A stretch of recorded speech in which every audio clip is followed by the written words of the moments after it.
Wali Kota Bukit Tinggi, Herman Safar menonaktifkan seorang pejabat di Satpol PP usai video tarik paksa dagangan pedagang keliling viral di media sosial. Kepala Satpol PP Kota Bukit Tinggi, Efriadi, membenarkan hal tersebut.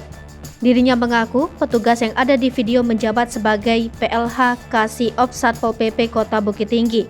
Efriadi mengungkapkan peristiwa terjadi pada Kamis 29 September 2022. Saat itu pihaknya sedang melaksanakan kegiatan rutin di kawasan Jam Gadang.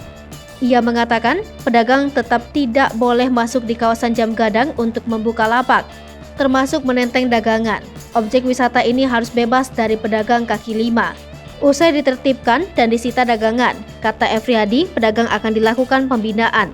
Jika tetap membandel dan sering melakukan pelanggaran akan didenda. Sebelumnya viral video seorang pedagang keliling terlibat tarik-menarik dagangan dengan petugas Satpol PP. Peristiwa terjadi di kawasan Jam Gadang Bukit Tinggi, Sumatera Barat. Dalam video terlihat seorang bapak-bapak pedagang memakai topi biru berusaha mempertahankan keranjang yang berisikan dagangannya. Keranjang itu tampak ditarik paksa oleh oknum petugas Satpol PP Kota Bukit Tinggi. Tarik ulur terjadi ketika si bapak pedagang mempertahankan dagangan miliknya tersebut. Sejumlah pengunjung di sekitar Jam Gadang hanya bisa melihat kejadian itu.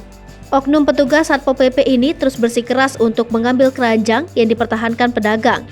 Pedagang itu tidak mampu mempertahankan keranjang yang berisikan dagangannya.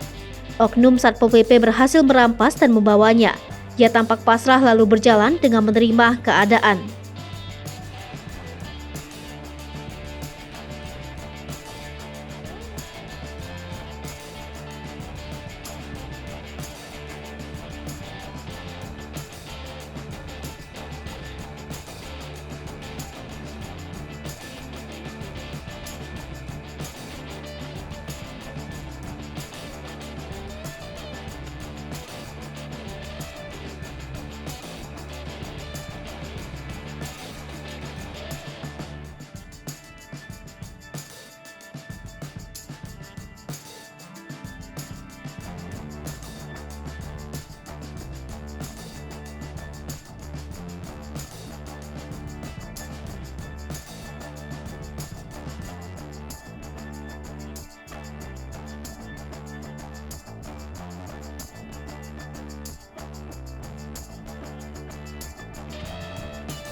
Hai pemirsa Sri Popo TV, jangan lupa komen, like, dan subscribe, serta tonton terus berita-berita terupdate lainnya ya.